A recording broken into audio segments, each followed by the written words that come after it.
I'm a big fan of adventure motorcycling, and the reason for that is I love the outdoors. I'm a passionate motorcyclist. I love exploring, riding around, touring, traveling, and seeing a country from a different perspective.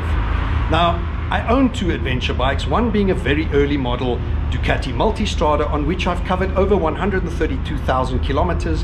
I've been to all 9 provinces, traveled the whole of South Africa on that thing.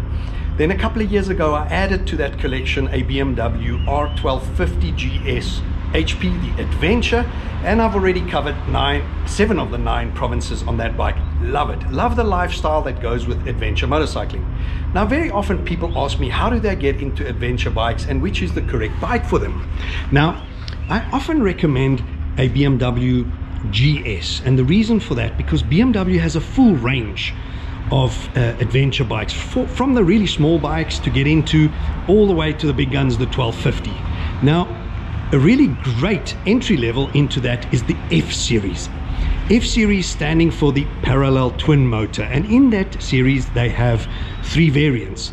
And I'm fortunate enough today to be able to line up all 3 variants so we can review them and compare them back to back, side by side, and talk about the whole story and evolution of the GS, Gelände Sport in German, or Gentleman Scrambler.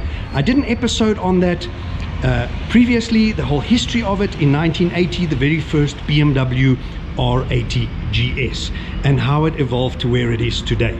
But in this episode, let's talk about the middleweight class entry level into the adventure biking, the GS. We have the F750 GS, the F850 GS, and the F850 GS Adventure. Let's review them spec-wise, have a look at them side by side, how they fit differently, and maybe this episode will help you decide the correct one for your needs.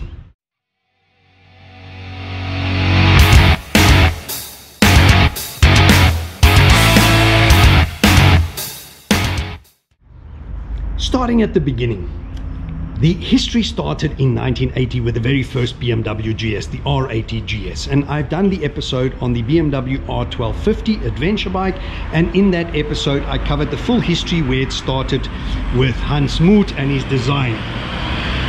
I will blend that episode in at the end so you can check the whole history on the GS, Gentleman Scrambler or Gelände Sport. Now, the F Series standing parallel twin motor is F. R would be the traditional boxer motor BMW has, but the F Series being the parallel twin motors. In the F Series, they have the 3 variants, and I'm really fortunate to be able to park all 3 variants side by side and we can compare it. We have the original F Series launched in 2018, and it was refined and refreshed in 2021, and that's pretty much as they are here today in 2023. It is, as mentioned, the middleweight class of adventure bike, and really different type of animals, yet the same. They share the same motor, the F Series motor, the parallel twin, and all 3 of them are the 853cc, even though this is called the F750. They're just in different tunes. So all 3 of them have the 4-stroke parallel twin cylinder, double overhead cam, 4 valves per cylinder, liquid cooled with a dry sump, 853cc as mentioned. However, the F750, you have 77 horsepower, which is 57.4 kilowatts at 7,500 RPM. How that compares, 77 horsepower, the 850 has 90 horsepower, which is 66 kilowatts at 8,000 RPMs. Torque, really high, 83 Newton meters at 6,000 RPM and 86 Newton meters at 6,250 RPM.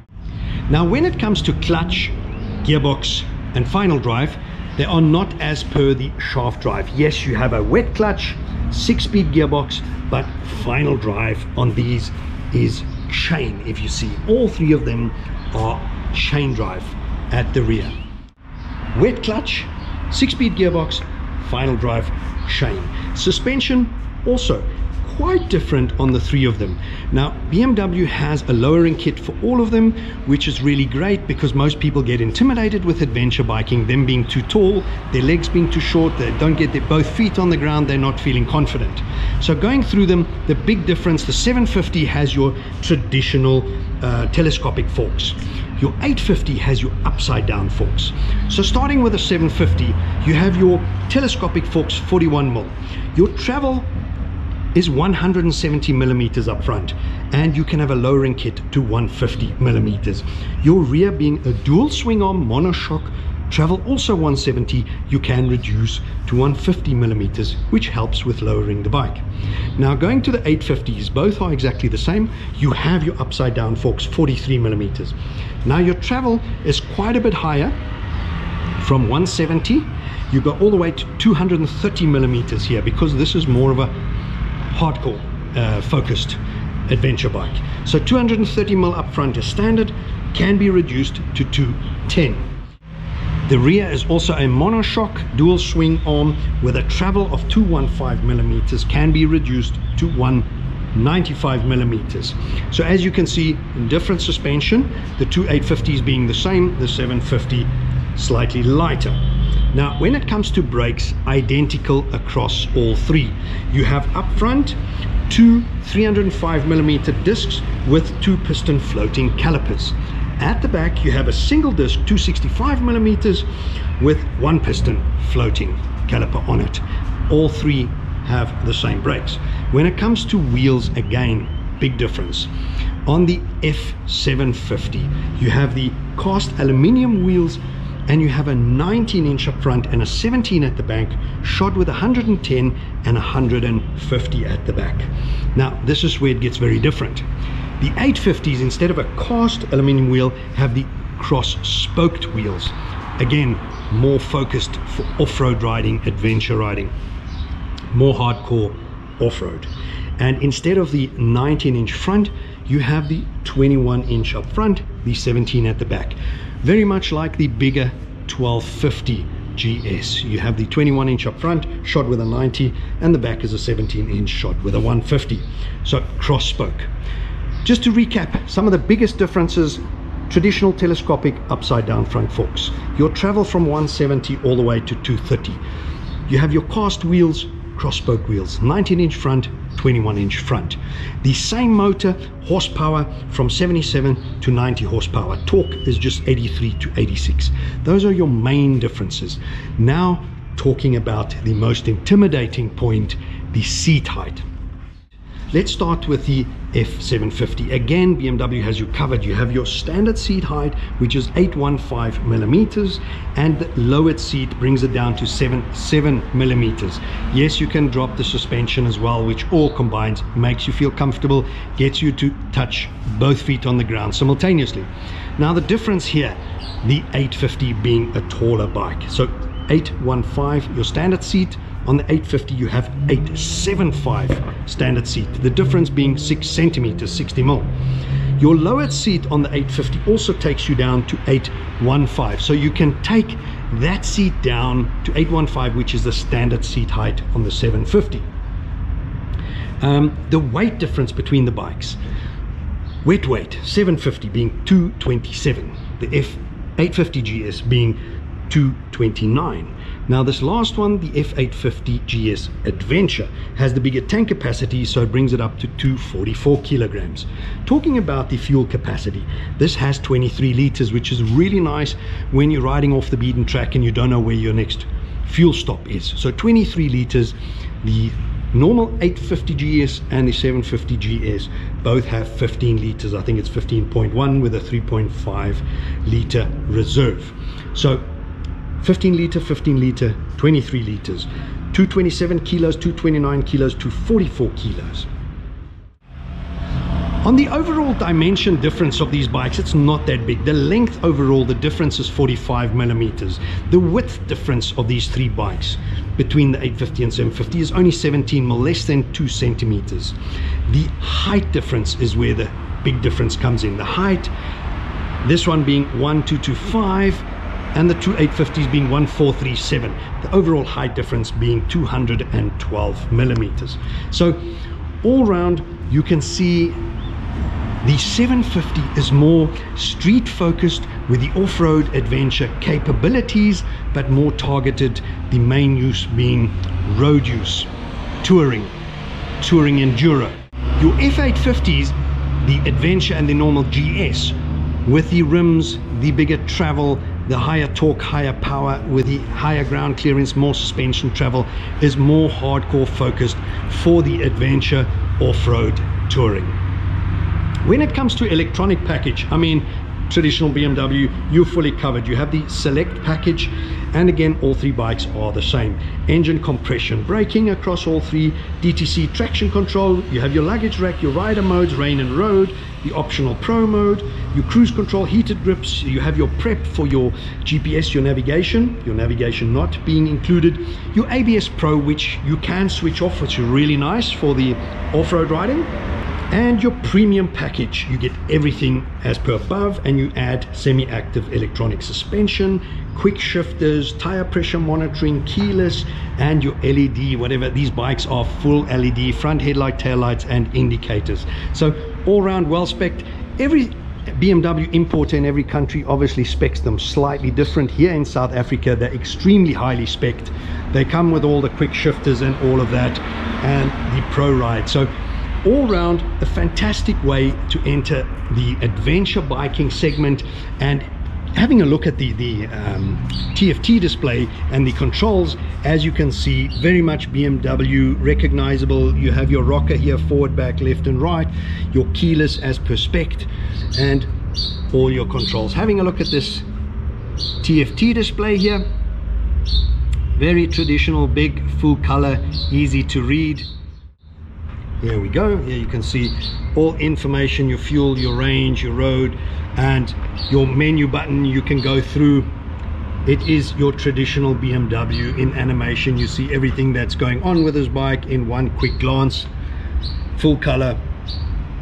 And I must say, big fan of these BMW TFT displays. They are very big. At one glance you see everything, so even if you're on a rough corrugated dirt road, one quick glance down and you see everything. Let's quickly have a look at what has been added to these bikes, these three being 2022 bikes, customer bikes.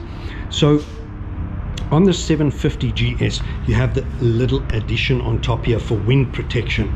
Other than that, I don't think too much from the accessories catalogs has been thrown onto this bike.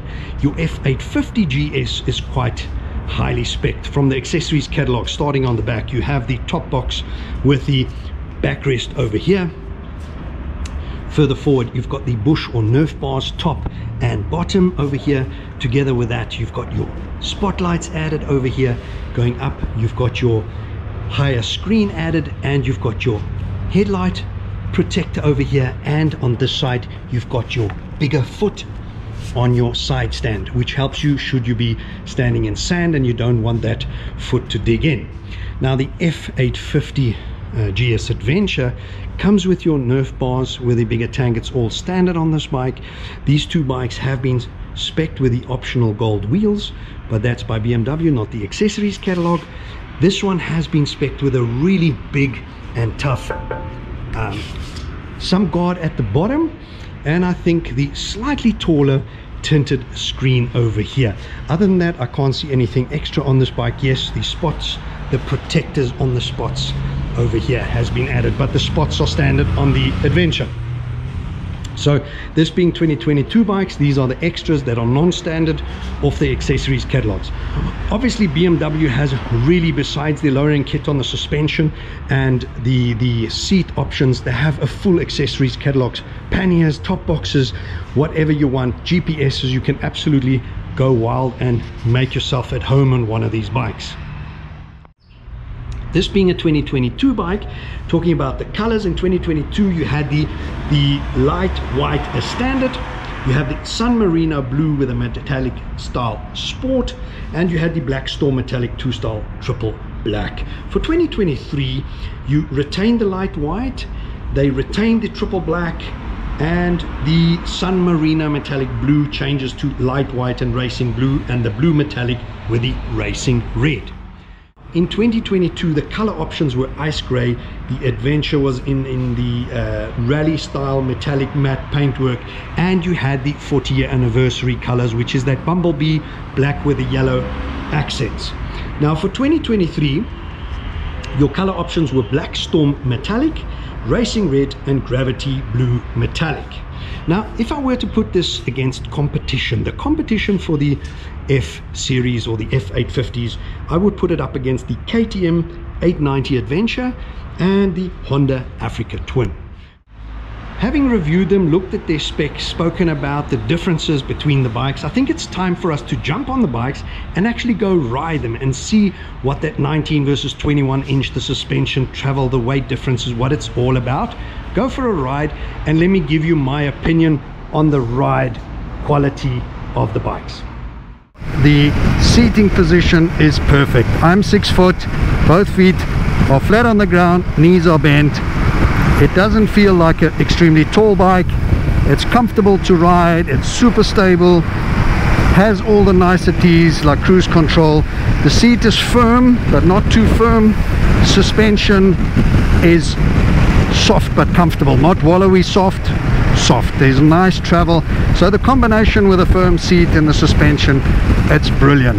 Your feet are mid-mount, the thighs are running downhill, so nothing's clamped, no arteries, you're not going to get pins and needles, and the handlebars come up. So I'm really sitting relaxed. Rear view mirrors look nicely over my elbows, the triangle between elbows and shoulders, really great visibility.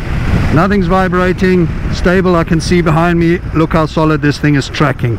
And again, that big Tft display, no reflection from the sun above, as we've come to know from BMW.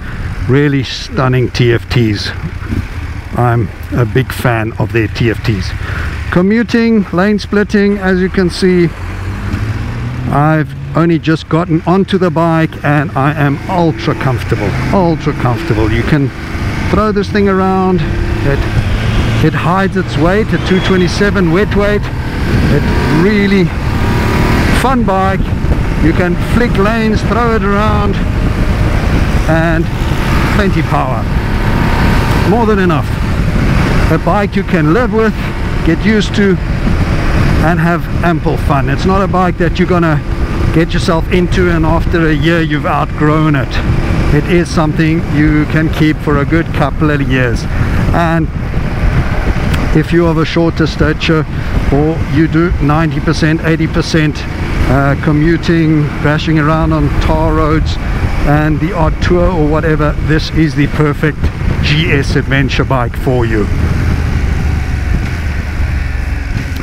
Everything works smoothly. There's hardly any resistance on the clutch. The brake levers, progressive, nice feel, 2-finger braking, strong brakes. Wind resistance, a little bit distorted because we have this accessory mounted on top here. It is great because wind resistance, there is none to speak of. I feel like I'm out the wind. It's fairly quiet in my helmet, and this little screen is not in my line of sight. I'm looking over it, so it's not an obstruction like I've seen on other bikes I've reviewed and ridden. All round, everything works really nicely on this bike. Smooth, stable. Rear brakes are powerful, front brakes are ample. You can make this thing dive, stand on its nose. So even with the 170mm travel front and rear, this bike's not bouncing around. You don't feel like it's got 170. I'm sure if you give it serious load, that's when it comes into its own and it absorbs and protects your lower back, your spine. Overall, this is such an easy bike to live with, something perfect if you're of a shorter stature, if you're new to biking, if you want to get into adventure biking yet you're a little bit hesitant or you fear these big bulky adventure bikes. This is really non-intimidating. It is simple, easy to live with. It hides its weight really well. All round, it's a stunner. And the wheel layout, the whole layout of the machine is more street focused, so you can have this as a daily, a commute, and play around a little bit on weekends or holidays on the off the beaten track dirt roads, a little bit of enduro touring, and dabbling in the adventure lifestyle to decide whether you want to go more hardcore at it or not. If you have a look, lane splitting, easy to live with. Can flick it from lane to lane in between. It handles. It's a very road focused machine, and the power rolls on nicely, smoothly. There are no dips, nothing surprises you, everything's tactile. The controls here are so BMW, so it doesn't matter if you're sitting on the 1250 Adventure or on this 750 GS. It's brilliant. You feel right at home. Power is non-intimidating, yet ample power. This thing will run, I'm sure, up to 200 kilometers per hour. Some people rate it at 190, but I would say this thing will get up to 200 kilometers an hour. You can slap on panniers, all the aftermarket accessories, and really make this home away from home.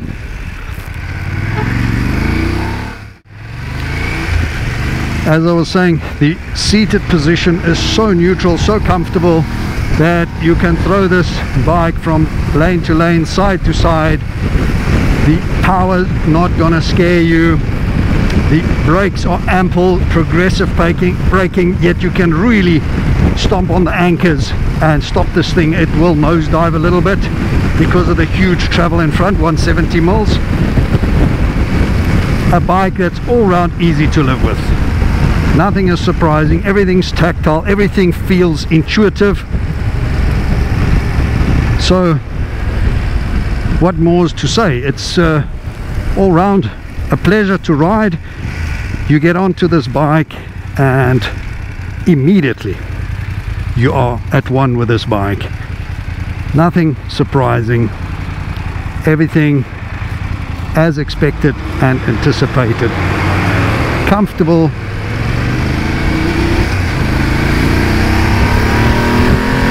just showing you a little bit of hooliganism can be done on this bike as well. From a handling point of view, here we go. All these traffic lights are out. This is crazy. What is going on?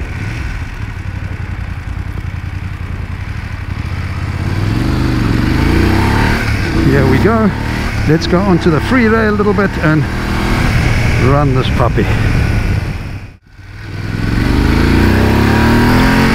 We have special riders in this country.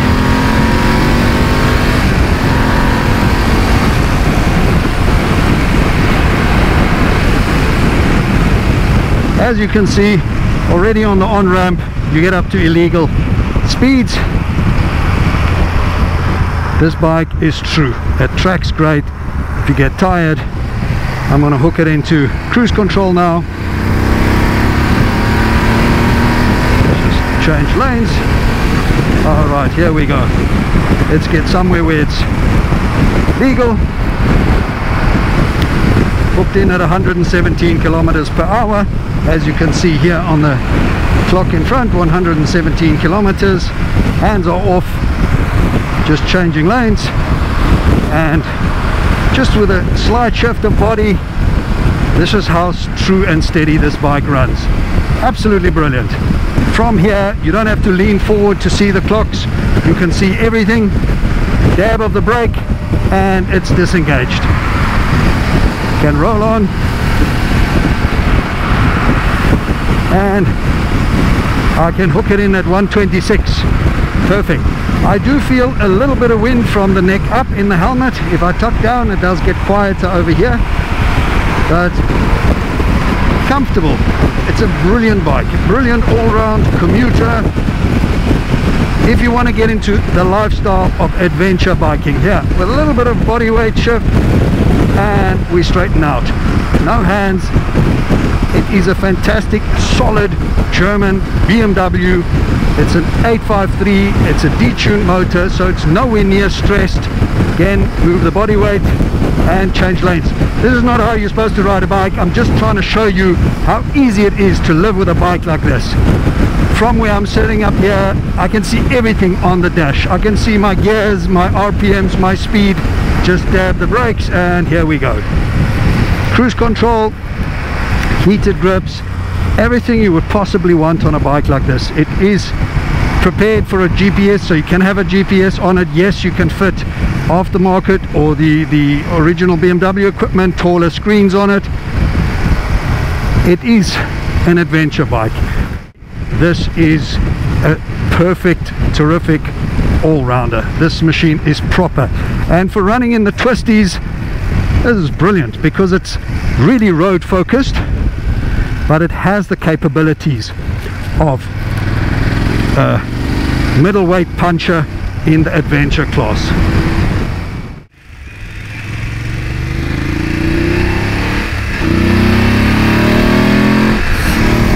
I will be riding the same loop on this F850 GS as I did just now on the F750 GS. Immediately you can feel this is more of an adventure focused bike. If you sit on the bike, it is quite a bit taller. 6 centimeters is quite a bit, 60 millimeters. So if you less than 6 foot in height, you will be on tiptoes, or else I would recommend the lowered seat. If you want the hardcore suspension, I wouldn't touch there, but you can drop front and rear suspension and you can have the lowered seat. So you can have this F850 GS even if you're not 6 foot tall. All round a superb focused adventure bike. It has the 21-inch front wheel. It has the cross spoke wheels. It has massive travel front and back. And if I stand here at the traffic light and show you, I am flat footed both sides, but only just.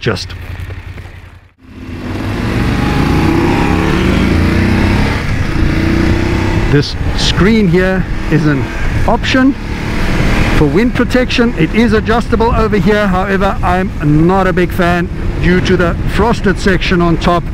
Not a big fan of it,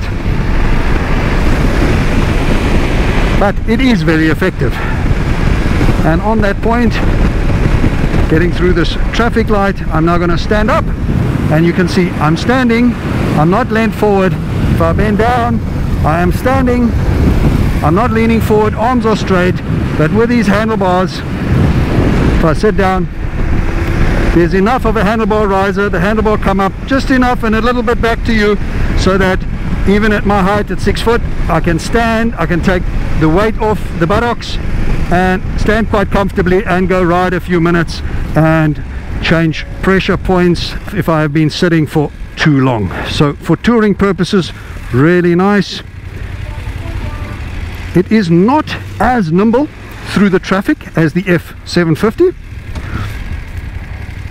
You can definitely feel more adventure touring orientated. However, good enough if you know what you're doing to thrash around. The 750 definitely immediately more comfortable with, more at one with, and for commuting in traffic like here, the better bike. If you're traveling long distances, the seat is similar padding, however this is definitely softer. Even if you jump on it, it has more bounce to it, there's way more travel in it.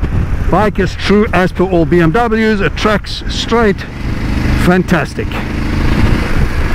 Again, TFT, identical, electronics, rider modes, all identical to the other one. The controls, all the same, very BMW. You can jump from one BMW to the next. It is all the same.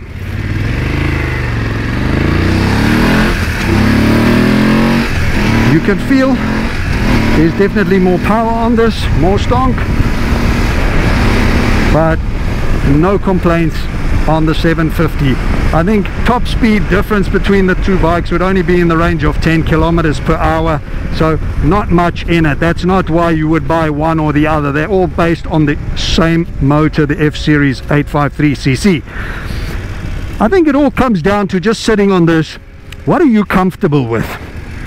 If you are not a seasoned rider with a few years behind the belt, a tall bike where you don't touch the ground on both sides is not ideal. Here, if I lean over and I put one foot down, I'm still comfortable. If you're a shorter person, these tall bikes are a little bit on the intimidating side. Yes, they're fun to ride, but if you in traffic, they become a handful for you, and it takes away the confidence. So, but for application, you got to decide, what do you do? Do you want this bike for touring, enduro, adventure, commuting? What is it that you want? If you're doing 80 to 90% road riding and commuting, I would definitely recommend the F750. However, if you do a good portion of off-road, gravel road, off the beaten track, this becomes your bike. I am comfortable with it. I ride it no problem, but to give advice when making the decision, I mean, it's unfair to say I have in excess of 35 years experience of riding motorcycles. So for me, I love riding anything with two wheels. So from my perspective, this is a brilliant bike.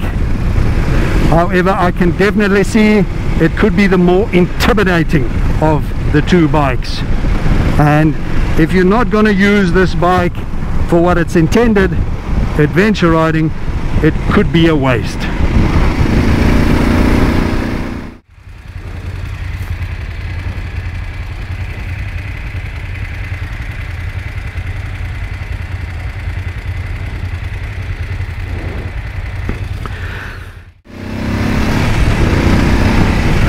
I've just moved that screen down a little bit, so yes, I'm more exposed to the wind. It is definitely very effective, that screen, and depending what you're looking for touring, if you're touring a lot and adventure riding, I would say get yourself a bigger screen. It's more comfortable, it's quieter behind the screen, it's less pressure on the upper body, it's quieter in the helmet, and the insects, drizzle, all of that would be caught. So get yourself a bigger screen if you're touring, if you're commuting and all of that. It's sometimes nice to have clear visibility behind your visor in your helmet. This motorcycle is extremely well balanced. It has good power, it has all the electronics with rider aids, rider modes, road, rain, ABS. You can switch it off if you want to play in the dirt a little bit on the dirt roads. It has everything. It definitely does not have the power to scare you, high side you, throw you off. So again, you have a motorcycle that is fun to live with, that would only be intimidating from a sheer size point of view, dimensions. Other than that, very much. The little bit of increased horsepower is not the end of the world. It's not huge. The torque is only 3 Newton meters, not the end of it. And the few extra ponies, the higher spec tune motor is also not a monster. It's all about what are you looking for? A more adventure focused bike or a more road focused bike? And for what I'm riding around here, around town, in traffic, I would say the F750 GS is easier to live with. However, I have nothing to fault this bike on. It feels exactly the same, looks exactly the same. The only thing that's different between the two bikes would be the screen up ahead, the TFT, yet again, sun above us, no reflection. Have a look at that. Everything, your kilometers, your rider mode, your revs, RPMs, your speed, your time, your gear, your outside temperature, 26 degrees. Wonderful day. Fantastic to ride motorcycle here in South Africa. Lane splitting is legal, so Traffic lights working or not working doesn't really bother me. And the power is great, it's linear, it pulls out of the corners. The bike does handle it extremely well. You need more confidence with these wheels on the road than you would on the F750, but I'm sure that also has to do with tires, what tires you fit on it. As I mentioned in the review, when it comes to specs and dimensions, definitely not much to talk about and compare when it comes to width, length and wheelbase of these two bikes. Look at this, tracks just like the other one.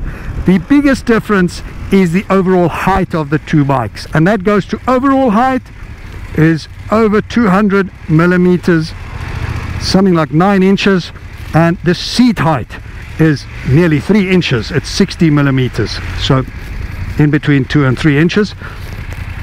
So that's the only real big difference. The horsepower difference is minimal. Yes, you do feel it. The torque, 3 Newton meters, nothing to talk about. So the change of direction, the handling, definitely the F750 is a nimbler bike. It's easier to flick around. This is harder, more input needed on the counter steer on the handlebars. So this is the more physical of the two bikes, definitely the more adventure riding off-road focused machine. The 750 being the nimbler, less input, easier to flick around, nimbler bike overall. So I think the rest is up to you to decide what purpose are you getting yourself an F Series GS BMW for. Guys, I hope this video helped you position what F Series BMW you're looking for and helps you make your decision. If you enjoyed this episode, the short rides and the review and comparison of the 3 variants F Series BMW GS's, then please guys, remember, hit that like button, give me a thumbs up, and most important of all guys, please hit that subscribe button to help me build the channel, and if you like, the reminder bell so you always know when I'm uploading new content.